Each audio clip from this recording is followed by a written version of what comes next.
সূচি এ নিয়ে বিস্তারিত জানাতে রাজধানীর মহাখালীর ডিএনসিসি হাসপাতাল থেকে যুক্ত আছেন মাহবুব হাসান রিপন, আর কুমিল্লা মেডিকেল কলেজ হাসপাতাল থেকে যুক্ত আছেন মাসুদ আলম। শুরুতে চলে যাব রিপনের কাছে। রিপনের, ডিএনসিসি হাসপাতালে নতুন করে কয়জন রোগী ভর্তি হয়েছেন আর চিকিৎসকরা এ বিষয়ে কি বলছেন? গত 24 ঘন্টায় ডিএনসিসি হসপিটালে 198 জন রোগী ভর্তি হয়েছেন। তার মধ্যে অধিকাংশই হাম রোগের লক্ষণ নিয়ে ভর্তি হয়েছেন বলে আমরা জানতে পেরেছি। একই সাথে আমি এখন বর্তমান যে ওয়ার্ডে রয়েছি এই ওয়ার্ডে 86 জন শিশু ভর্তি রয়েছে। শিশু ওয়ার্ড এটি।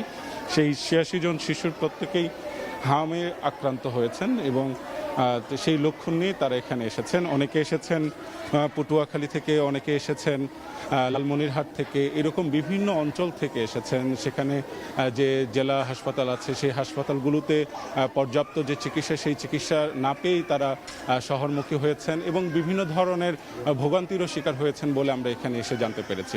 আরেকটি বিষয় সেটি হচ্ছে যে আপনি যেমনটি বলছিলেন যে প্রাদুর্ভাব বাড়ছে। গত কয়েকদিনে প্রায় 8000 রোগী হামের লক্ষণ জনিত কারণে ভর্তি হয়েছেন। তার মধ্যে মৃতের সংখ্যা শতাধিক ছাড়িয়েছে এবং একই সাথে প্রায় 2000-এর মতো বিভিন্ন হাসপাতালে হামের রোগী ভর্তি রয়েছে। ডাক্তাররা কি বলছেন? ডাক্তাররা বলছেন এই ভিটামিন এ এবং সি জাতীয় খাবার খেতে। তারা বলছেন কমলা, মাল্টা, তারপর তরমুজ এই জাতীয় খাবার বেশি বেশি করে খেতে।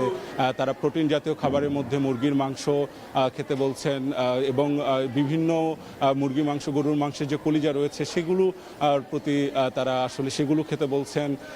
তরল জাতীয় খাবারের মধ্যে ডাবের পানি খেতে বলছেন, লেবুর শরবত খেতে বলছেন। এই ধরনের যে বিভিন্ন পরামর্শ রয়েছে হাম প্রতিরোধের জন্য, সেই বিভিন্ন রকম পরামর্শ ডাক্তাররা দিচ্ছেন যাতে হামের যে প্রতিরোধ করার যে সক্ষমতা সেটি যাতে তারা বাড়াতে পারে, এইরকম একটি পরামর্শ ছিল। তো ডিএনসিসি হাসপাতাল থেকে এই ছিল আমার কাছে সবশেষ। এখন আমরা কুমিল্লায় যাব, সেখানে রয়েছেন সহকর্মী মাসুদ, তিনি জানাবেন কুমিল্লা অঞ্চলে হামের সবশেষ অবস্থা। রিপন, একই অবস্থা কুমিল্লাতেও। কুমিল্লা মেডিকেল কলেজ হাসপাতালে আজকে পর্যন্ত প্রায় 5 শতাধিক রোগী ভর্তি হয়েছিল, তার মধ্যে অনেকেই সুস্থ হয়ে বাড়ি ফিরেছেন। তবে আজকে মেডিকেল কলেজে ভর্তি রয়েছে 66 জন, একই সঙ্গে পুরো জেলার বিভিন্ন হাসপাতালগুলো সহ মোট 188 জন শিশু রোগী তারা হামের উপসর্গ নিয়ে হাসপাতালগুলোতে ভর্তি হয়েছেন বলে আমাদেরকে জেলা স্বাস্থ্য বিভাগ থেকে নিশ্চিত করেছেন।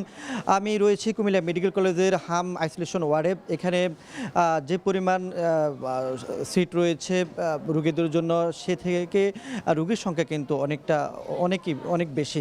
কারণ হচ্ছে এই মেডিকেল কলেজের যে সকল শয্য সংকট দীর্ঘদিনের, এখানে রোগী ভর্তি হতে পারে বা রোগীর জন্য থাকার ব্যবস্থা রয়েছে মাত্র 30টি, সেখানে প্রায় দ্বিগুণ রোগী এখন ভর্তি রয়েছে হামের উপসর্গ নিয়ে আসা।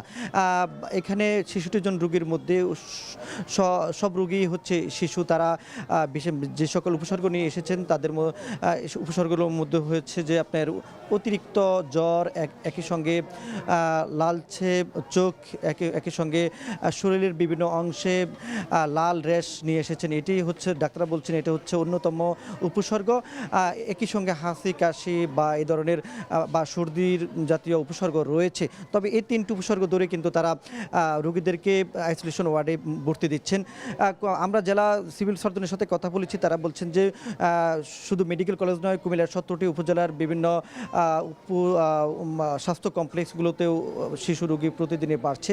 তবে রোগীর আক্রান্তের পরিমাণ কোন এলাকায় বেশি সেটি এখনও তারা নিশ্চিত করতে পারেন। তবে বিভিন্ন উপজেলা থেকেই এবং কুমিল্লা নগরীর আশপাশের এলাকাগুলো থেকেও ক্রমান্বয়ে রোগীর পরিমাণ বাড়তেছে, ধীরে ধীরে রোগীর পরিমাণ বাড়ছে। আজকে নতুন করে আক্রান্ত বা উপসর্গ নিয়ে ভর্তি হয়েছেন 14 জন।